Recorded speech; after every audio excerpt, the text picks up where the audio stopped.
Baik, bismillahirrahmanirrahim. Kita lanjutkan ke sistematika pembuatan latar belakang masalah. Baik, kita lanjutkan ke bagian sistematika pembuatan latar belakang masalah. Kemudian nanti kita akan eh, secara teknis gimana sih caranya buat perumusan masalah, buat pertanyaan penelitian dan tujuan penelitian. Nah, ini adalah komponen yang sebaiknya ada dalam latar belakang. Jadi, mungkin teman-teman masih bingung gimana sih caranya ngebuat latar belakang masalah. Setelah teman-teman sudah tahu nih, oh masalah penelitian saya adalah ini. Maka gimana caranya untuk bisa nyusun latar belakang dan menulis latar belakang ini merupakan salah satu apa ya, bagian yang paling sulit menurut saya pribadi ya dalam menyusun sebuah, proposal penelitian. Jadi mungkin, ada yang kalau lagi nyusun skripsi itu bisa sampai berbulan-bulan ya hanya membuat latar belakang. Kenapa? Karena memang latar belakang ini sebagai ruhnya, sebuah penelitian gitu ya. Dari latar belakang ini seorang peneliti bisa ketahuan seberapa dalam dia menguasai penelitiannya gitu ya. Kenapa? Karena memang dalam komponen latar belakang ini sebenarnya sudah, mencakup banyak hal ya, bahkan,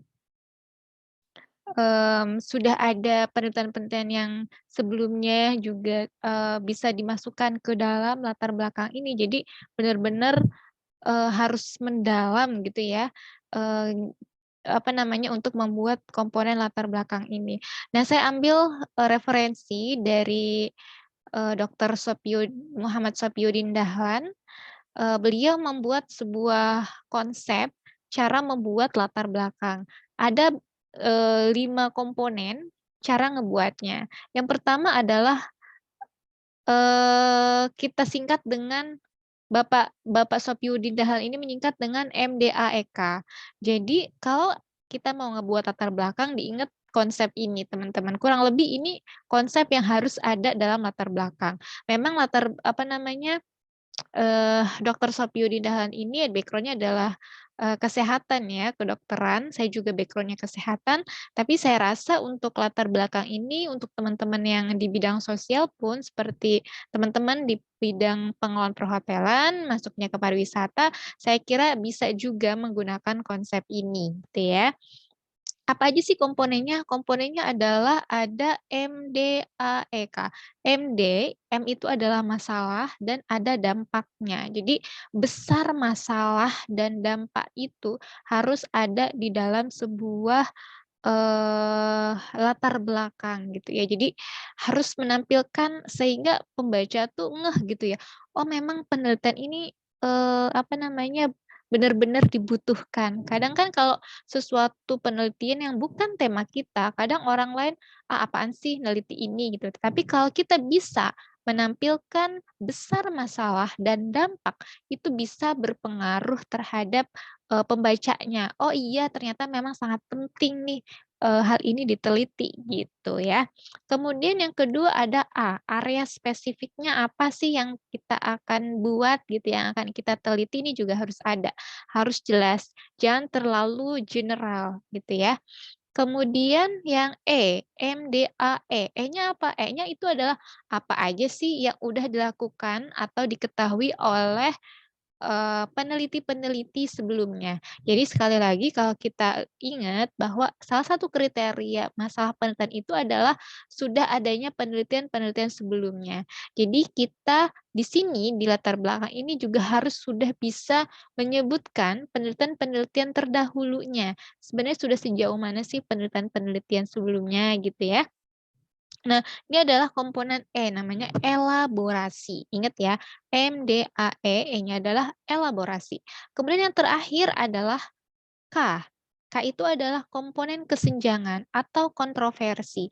Apa yang belum diketahui atau apa yang belum dilakukan. Nah, ini adalah poin pentingnya. Jadi, kita bisa melihat perbedaan penelitian kita dengan penelitian orang lain. Nah, ini adalah 5 komponen yang harus ada dalam latar belakang MDAEK, masalah, dampak, area spesifik, elaborasi, dan kesenjangan atau kontroversi. Oke, kita lanjutkan penjelasan satu persatu. Yang pertama adalah besar masalah dan dampak, atau kita ngebahas tentang komponen M adalah masalah, dan D adalah dampak. Nah, syarat masalah penelitian itu sebaiknya mengandung besaran masalah atau magnitude of the problem dan keseriusan masalah. Jadi D atau dampak itu adalah keseriusan masalah atau efeknya, dampaknya gitu dari masalah tersebut sebagai argumen dari peneliti. Why we choose this problem, this tema gitu ya. Nah, Bapak Dahlan ini nyebutin. Nah, cara atau metode kita nunjukin bahwa masalah ini tuh penting banget gitu ya. Ini ada beberapa item. Yang pertama, kita bisa menampilkannya dengan perbandingan masalah di tempat lainnya. Jadi kalau masalahnya itu di tempat lain ternyata lebih besar atau lebih kecil, itu bisa kita tampilkan datanya. Atau bisa juga perbandingan masalah dengan waktu sebelumnya. Misalnya waktu sebelum COVID, permasalahannya seperti ini, dan setelah COVID permasalahannya seperti ini gitu ya. Terjadi penurunan yang sangat signifikan dan lain sebagainya. Bisa juga perbandingan masalah dengan target yang diharapkan. Kalau kita lihat contoh di sini, di sebelah kiri, itu ada kalau kita baca ya, di sini adalah, penurunan target dari yang sudah ditetapkan dalam sebuah organisasi atau sebuah perusahaan. Misalnya sebuah perusahaan menargetkan bahwa penjualan kamar itu, harus, berapa persen gitu, 60% misalnya. Tetapi yang terjual dalam setiap bulannya terjadi penurunan. Nah, itu adalah bisa dijadikan sebagai, argumen untuk besaran sebuah masalah gitu ya. Kemudian masalah tersebut memberikan dampak yang besar gitu ya. Oke, mungkin saya akan menampilkan contoh ya, salah satu contoh sebuah riset jurnal. Nah, kalau kita lihat di sini teman-teman, di sini sebuah jurnal terkait dengan food waste ya, tentang apa namanya, sisa makanan di hotel ya. Nah, di sini disebutkan nih dampaknya. Dampak dari food waste itu apa? Nah, seperti ini ya, contoh kita menyebutkan dampaknya. Dampak dari food waste itu apa? Jadi penelitian ini eee, variabel penelitiannya adalah tentang food waste di hotel gitu ya. Kemudian di sini juga ada, eee magnitude of problem-nya, besaran masalahnya seperti apa. Misalnya di sini disebutkan bahwa food waste generate in the UK hospitality itu bisa sampai 2,5 billion pounds per enam dan lain sebagainya. Jadi di sini benar-benar nyebutin bahwa ternyata, masalah food waste itu sangat luar biasa dampaknya, sangat luar biasa permasalahannya di dunia, di negara UK dan lain sebagainya. Jadi benar-benar bisa menampilkan secara statistik juga boleh gitu ya, terkait dengan besaran masalahnya. Kalau di bidang kesehatan ya, misalnya prevalensi kejadian COVID-19 di Indonesia bagian timur adalah sekian, dampaknya apa sih bla bla bla, kalian sebutin. Nah, untuk teman-teman yang sosial itu juga bisa kalian nyebutin, temanya apa yang spesifik, misalnya tentang food waste, tentang Eee, apa namanya, tingkat hunian kamar yang menurun secara statistik, terjadi penurunannya seperti apa. Misalnya kunjungan di tahun ini, tahun sebelum dan sesudah terjadi penurunan dan lain sebagainya, itu kalian sebutin, kalian cari referensinya. Bukan berdasarkan omongan atau pribadi aja, tapi berdasarkan data gitu ya. Karena ini adalah ilmiah teman-teman, jadi jangan sampai kalian berargumen tapi tanpa ada landasan. Jadi penting banget teman-teman harus bisa mencari jurnal-jurnalnya, itu ya, yang terkait dengan besaran masalah dan dampaknya. Nah, seperti ini. Oke, kita lanjutkan ke selanjutnya.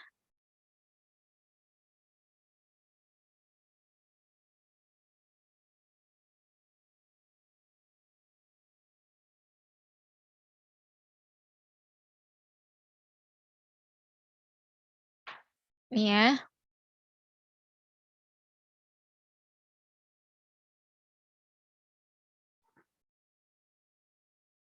Yang kedua adalah atau yang ketiga adalah area spesifik atau komponen A.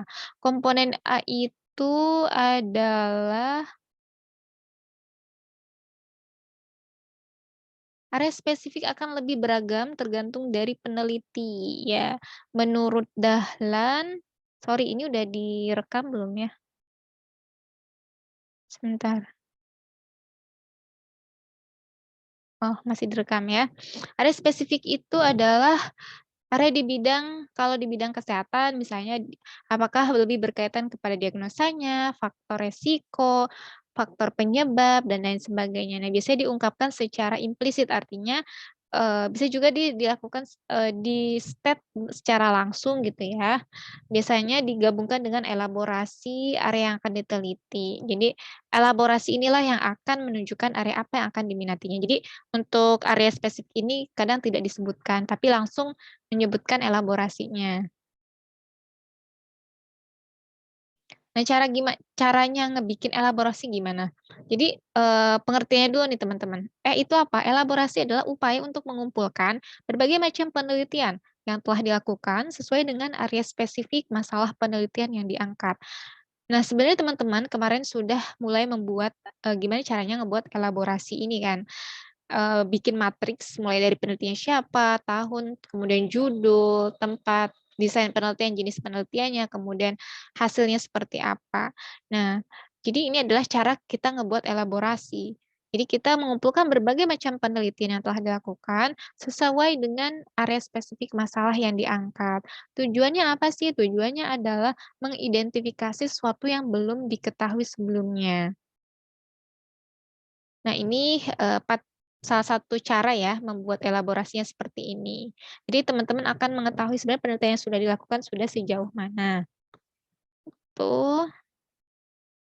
Kemudian yang terakhir adalah yaitu kesenjangan. Apa yang ditemukan atau komponen K-nya. Jadi hasil dari elaborasi adalah ditemukannya kesenjangan dalam penelitian. Mengetahui apa yang belum diketahui gitu ya. Nah, tujuan dari menemukan kesenjangan adalah menyimpulkan masalah penelitian yang akan dilakukan. Ruang lingkup cakupan sesuatu yang baru dalam penelitian dapat dilihat dari segi populasi gitu ya, desain penelitian, keluaran alat ukur, dan lain sebagainya. Jadi, apa namanya, sesuatu yang baru itu bisa dilihat dari tadi ya, apakah populasi yang berbeda, apakah jenis penelitiannya yang akan kita bedakan, apakah alat ukurnya yang bisa kita bedakan. Jadi bukan sesuatu yang benar-benar baru banget gitu ya. Contohnya Contoh-contoh kesenjangan nih kalau menurut Pak Dahlan, penelitian sebelumnya menggunakan subjek dengan derajat penyakit ringan dan berat. Nah, lalu kita merencanakan penelitian selanjutnya yang versi kita adalah dengan eh, penelitian dengan derajat penyakit yang sedang misalnya. Jadi itu kan sesuatu yang beda gitu kan. Nah, penelitian sebelumnya itu menggunakan alat ukur yang kurang valid dan kurang reliable. Nah, lalu kita merencanakan penelitian yang menggunakan alat ukur yang lebih valid dan reliable. Intinya adalah di sini kita bisa menemukan kesenjangan apa yang berbeda atau apa yang belum dilakukan atau sesuatu yang diperbaiki dari penelitian-penelitian yang sebelumnya gitu ya. Nah, itu adalah komponen-komponen yang sebaiknya ada dalam latar belakang masalah teman-teman semua. Jadi silahkan teman-teman membuat, outline-nya, membuat garis besar apa aja sih yang harus ada dalam latar belakang teman-teman. Dibuat aja poin-poinnya gitu ya. Misalnya tema kalian tentang apa, kemudian, rencana judulnya seperti apa, kemudian kalian buat tuh poin-poin latar belakangnya apa gitu ya. Silahkan dibuat. Nah, kemudian ini contoh, salah satu latar belakang dari internet ya, teman-teman. Ini contoh jadi biasanya polanya yang digunakan adalah pola deduktif, dari umum ke khusus ya, untuk bisa membuat latar belakang ini. Jadi selain ada 5 komponen tadi, ada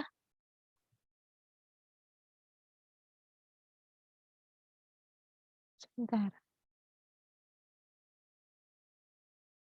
Selain 5 komponen tadi juga, ada polanya. Pola yang digunakan seperti apa sih untuk bisa membuat sebuah, latar belakang masalah yang baik, yaitu polanya adalah deduktif, dari umum ke khusus. Jadi, apa namanya, topiknya apa, dari topik itu nanti kita akan mengkerucutkan lagi menjadi sebuah tema, kemudian akan lebih fokus lagi. Nah, dalam menuliskan latar belakang itu memang ada beberapa gaya writing style-nya itu berbeda-beda ya penggunaannya. Ada yang menggunakan secara statistik, kemudian menggunakan definition, ada yang menggunakan historical development, kemudian menjabarkan problemnya apa, kemudian bisa juga membandingkan metode atau ide-ide gitu ya. Jadi memang gayanya itu berbeda-beda gitu ya. Yang penting itu adalah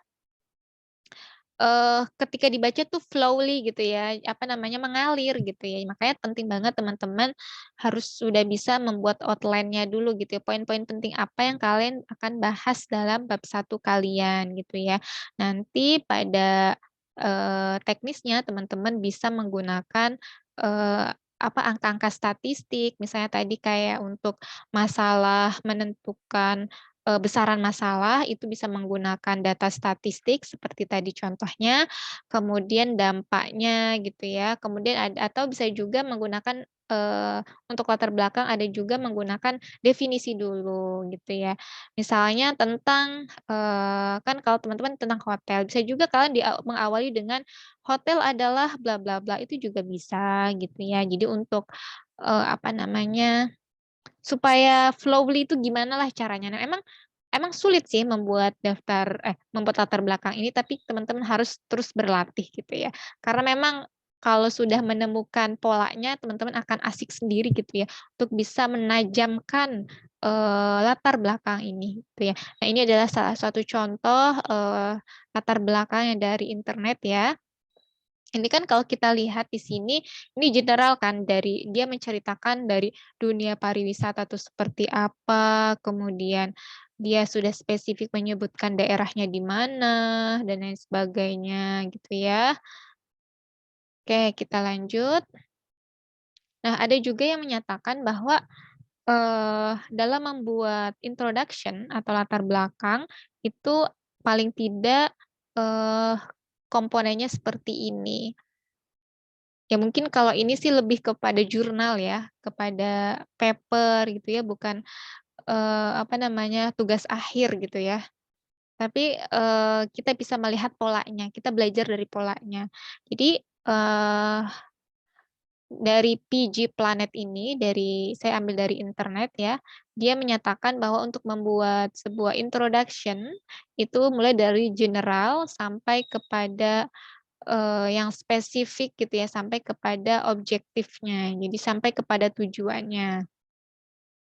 Nah, ini adalah komponen-komponennya dalam membuat, sebuah background atau introduction atau latar belakang.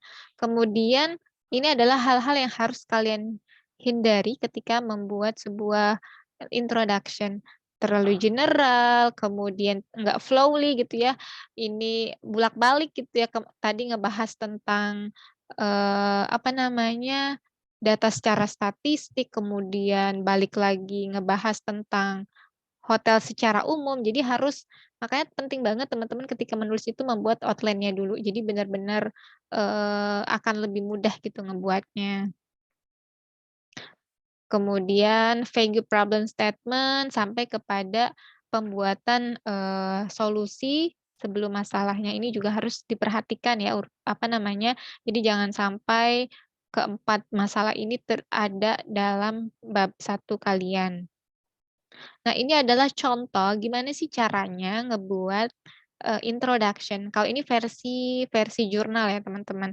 Jadi kalau kita lihat di sini, di versi jurnal ini, dia, apa namanya, menjelaskan ya, menjelaskan tentang komponen-komponen tadi, mulai dari, related existing studies gitu ya, kalau kita ingat komponen MDAEK, konsep dari, Pak Dahlan, bahwa salah satu konsepnya adalah elaborasi. Jadi di sini adalah related existing studies. Jadi penelitian-penelitian apa yang sudah ada di bidang atau tema tersebut itu dijelaskan di sini, ya tentunya yang related banget dengan penelitian kita, jangan terlalu jauh ya. Kemudian di sini disebutkan juga research gap-nya, apa sih yang belum diketahui. Nah, ini adalah kesenjangannya. Jadi apa sih yang belum diketahui? Biasanya di sini ada kata-kata alkali noodle is yet to be venture. Jadi belum ditemukan tentang alkali noodle gitu ya, belum diteliti nih tentang ini. Nah, itu berarti kan belum dilakukan gitu. Kemudian di sini importance of filling the gap. Jadi apa sih yang akan kita lakukan di sini? Kemudian di bawahnya ada research question, pertanyaan penelitian, kemudian hipotesisnya apa, objektif atau tujuannya apa. Kemudian ada ekspektasi impact-nya apa sih, apa namanya, setelah dilakukan penelitian ini apa yang akan terjadi gitu. Jadi ini adalah contoh introduction, tetapi ini versinya jurnal ya teman-teman. Saran saya sih ini juga boleh kalau kalian mau lakukan seperti ini, tapi tetap kalian harus mengikuti pola dari institusi teman-teman semua. Dalam hal ini kalau Polimedia, berarti kan teman-teman ngebuat dari latar belakang, kemudian identifikasi masalah, batasan masalah, rumusan pertanyaan atau pertanyaan penelitian, sampai tujuan dan manfaat, seperti itu. Dan untuk membuat latar belakang, tadi diingat ada rumus MDAEK. Ada masalahnya, ada dampak, kemudian ada area spesifik, ada elaborasi. Elaborasi adalah penelitian-penelitian yang sudah ada, kemudian kesenjangannya apa yang belum dilakukan atau apa yang belum diteliti gitu ya. Oke, kemudian nah itu adalah cara ngebuat rumusan ngebuat introduction. Kemudian gimana sih caranya ngebuat rumusan masalah yang baik, perumusan. Nah, untuk perumusan masalah, dalam hal ini ditemukan dalam latar belakang di bagian paragraf terakhir sebelum merumuskan masalah atau pertanyaan. Nah, biasanya juga bisa juga dicantumkan di batasan masalah dalam bab 1 pendahuluan. Ini kalau jadi kasusnya beda ya teman-teman. Kalau misalnya di latar belakang itu di bab 1 itu tidak ada batasan masalah, adanya rumusan masalah, dan pertanyaan penelitiannya itu berbeda, maka rumusan masalah ini bisa dimasukkan ke rumusan masalah. Tapi kalau misalnya tidak ada pertanyaan penelitian, adanya rumusan masalah, berarti pertanyaan penelitiannya itu ada di rumusan masalah gitu ya. Jadi beda kasusnya. Nah, dalam hal ini di kampus kita di Polimedia, untuk perumusan masalah ini saran saya ini dicantumkan di bagian batasan masalah juga bisa. Jadi untuk membatasi atau membuat ruang lingkupnya supaya lebih spesifik lagi, gitu ya. Dan untuk membuat perumusan masalah ini, kita menggunakan prinsip MDAEK lagi. Nah, ini adalah contoh rumusan masalah yang kurang baik. Kita lihat nih teman-teman. Berdasarkan latar belakang di atas, kan biasanya ada kata-kata gitu kan di akhir paragraf sebelum identifikasi masalah atau ini ya, di akhir dari bab 1 titik latar belakang itulah. Berdasarkan latar belakang di atas, masalah penelitian adalah faktor apa saja yang menjadi faktor kepuasan karyawan hotel bintang 5.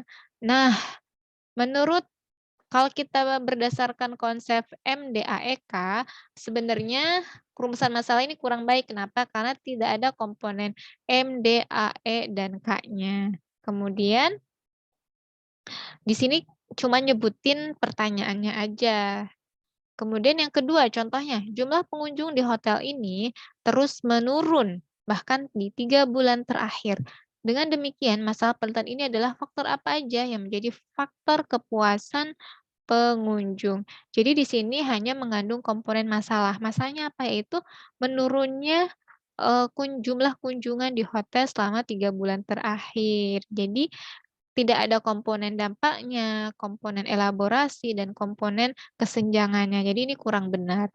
Nah, kemudian ini adalah contoh rumusan masalah ya, atau batasan masalah. Jadi nanti kalau kalian nulis rumusan masalah seperti ini, atau nulis batasan masalah. Jadi kalau waktu saya S2 itu berbeda ya, ada latar belakang sendiri, ada rumusan masalah sendiri, ada pertanyaan penelitian, kemudian ada tujuan penelitian. Nah, kalau misalnya mungkin beda-beda ya tiap kampus gitu. Tapi kalau misalnya di kampus Polimedia itu kan tidak ada perumusan masalah, adanya itu rumusan masalah berupa pertanyaan penelitian. Jadi saran saya rumusan masalah dalam hal ini masukkan ke batasan masalah gitu ya. Jadi gimana sih caranya bikin batasan masalah gitu gampangnya ya untuk teman-teman di di apa namanya, kampus Polimedia. Yang tuh tingkat hunian kamar atau occupation rate dan pendapatan mengalami naik turun setiap bulannya. Berarti kan ini ada komponen M dan D kan. Komponen M-nya apa? Yaitu hunian kamar yang naik turun, tingkat huniannya, kemudian dampaknya apa? Yaitu pendapatannya itu naik turun. Gitu kan. Dengan berbagai studi yang berbasiskan kepuasan konsumen di bidang jasa perhotelan telah banyak dilakukan. Berarti ini adalah komponen elaborasi.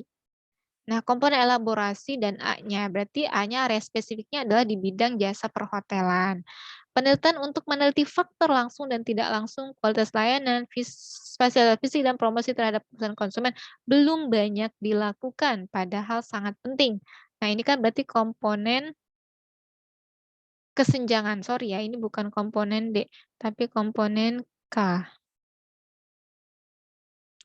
Nah, dengan demikian, masalah penelitian ini adalah apakah ada pengaruh langsung dan tidak langsung dari faktor kualitas pelayanan, fasilitas fisik, dan promosi terhadap kepuasan konsumen pada Hotel X di Semarang. Jadi itu cara ngebuat rumusan masalah gitu ya, atau batasan masalah. Jadi kita benar-benar udah ngebatasin nih masalahnya apa yang akan diteliti gitu. Ini adalah cara ngebuat batasan masalah atau cara ngebuat perumusan masalah bagi teman-teman yang dalam sistematika bab satunya itu,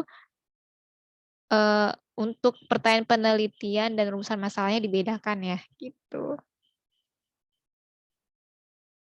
Nah, kita sekarang lihat, contoh dari, skripsi ya. Mohon maaf, ini saya ambil dari internet. Nah, ini ada contoh rumusan dan pembatasan masalah. Nah, jadi kalau di sini kan dibedain ya antara rumusan dan pembatasan masalah, dibedain antara pembatasan masalah dan pertanyaan penelitian. Nah, kalau kita lihat di sini teman-teman, rumusan masalahnya seperti ini. Berdasarkan latar belakang masalah yang sudah diuraikan, maka rumusan masalah saat ini adalah untuk menggambarkan kualitas pelayanan hotel dalam upaya meningkatkan kepuasan pelanggan. Nah, kalau kita lihat di sini berarti teman-teman, kurang lengkap ya untuk komponen penulisan, penulisan rumusan masalahnya. Nah, kalau kita bandingkan dengan yang tadi sebenarnya sama kasusnya ya, dia tidak ada komponen MDAEK-nya. Jadi, sebaiknya diperbaiki menjadi seperti ini, gitu ya. Jadi ini nulis batasan masalah seperti ini. Oke, kemudian, kita akan lanjutin ke cara membuat pertanyaan penelitian yang baik itu seperti apa. Oke, kita flashback lagi. Tadi kita udah ngebahas cara buat latar belakang masalah. Tadi ada MDAEK. Kemudian identifikasi masalah saya rasa tidak perlu dijelaskan, kemudian batasan masalah.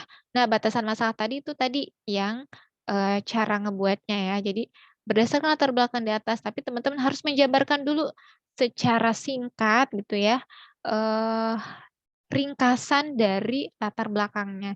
Kan latar belakang tadi isinya MDAEK kan, masalah, dampak, elaborasi, kesenjangan. Nah, Di batasan masalah inilah teman-teman harus bisa mensintesis, merangkum dari latar belakang tersebut sehingga batasannya itu jelas apa yang akan kalian teliti gitu ya. Nah, baru yang ke-D itu adalah rumusan masalah. Dalam hal ini, rumusan masalah di sini adalah berupa pertanyaan penelitian dari batasan masalah gitu ya. Jadi lebih spesifik lagi, lebih dijabarkan lagi. Biasanya untuk batasan masalah itu pertanyaannya itu general. Jadi pertanyaannya itu eh, lebih umum gitu ya. Tapi kalau di pertanyaan penelitian biasanya itu karena erat kaitannya dengan tujuan, erat kaitannya dengan variabel-variabel, maka dia biasanya lebih spesifik. Nah, ini caranya gimana? Kita akan lihat.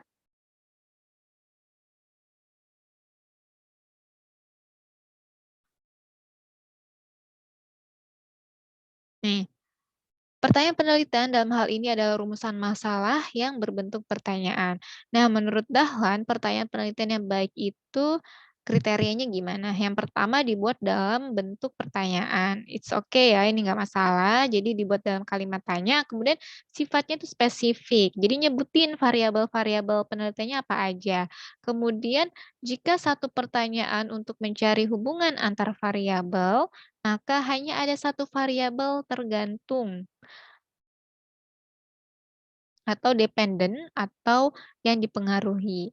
Apabila variabel bebas, independen atau yang pengaruhi lebih dari satu, maka variabel boleh disatukan, tetapi variabel tergantungnya yang lebih dari satu sebaiknya dipisah. Jadi kalau misalnya ada pertanyaannya itu, jadi teman-teman harus bisa membedakan mana variabel bebas, mana variabel tergantung, atau variabel X dan variabel Y gitu ya. Kalau misalnya variabel bebasnya atau variabel bebasnya adalah ada 2, variabel variabel bebasnya itu ada 2, maka eh, boleh disatukan pertanyaannya. Kalau misalnya variabel tergantungnya hanya satu, tapi kalau misalnya variabel tergantungnya atau variabel dependen atau variabel tergantung atau dependen ini lebih dari satu, itu sebaiknya dipisah untuk pertanyaannya ya. Nah, ini contoh kasus pertanyaan penelitian. Pertanyaan penelitiannya seperti ini. Apakah terdapat hubungan antara tata ruang kantor dengan efisiensi kerja dan kepuasan kerja? Nah, kalau kita lihat di sini teman-teman, hubungan antara tata ruang kantor dengan efisiensi kerja dan kepuasan kerja. Berarti ini ada satu variabel tata ruang kantor ini sebagai variabel variabel independennya yang mempengaruhi dan dengan efisiensi kerja dan kepuasan kerja ini adalah variabel yang dipengaruhi atau variabel Y-nya. Nah, ini kan berarti ada satu variabel X dan 2 variabel Y. Nah, ini nggak boleh digabung, tapi harus dipisah dalam membuat pertanyaan penelitian. Jadi dalam satu pertanyaan itu tidak boleh ada 2 variabel tergantung. Ini kan variabel tergantung nih, efisiensi kerja dan kepuasan pekerja. Jadi pertanyaannya dipecah, apakah terdapat hubungan antara tata ruang kantor dengan efisiensi kerja? Apakah terdapat hubungan antara tata ruang kerja dengan kepuasan pekerja? Jadi seperti itu ya cara ngebuat pertanyaan penelitian ini gampang banget. Nah, kemudian poin selanjutnya adalah tujuan penelitian. Nah, untuk tujuan penelitian ini pada umumnya dibagi menjadi tujuan umum dan khusus. Nah, kalau misalnya di TA Polimedia biasanya langsung ke tujuan khusus aja. Di tujuan khusus itu disesuaikan dengan pertanyaan penelitian dalam pendahuluan itu. Tujuan umum ini dituliskan, kalau tujuan umum itu biasanya dituliskan dalam judul besarnya ya dari penelitian. Jadi, cara paling mudah ada membuat tujuan penelitian adalah dengan mengganti kalimat tanya pada pertanyaan penelitian menjadi kalimat berita.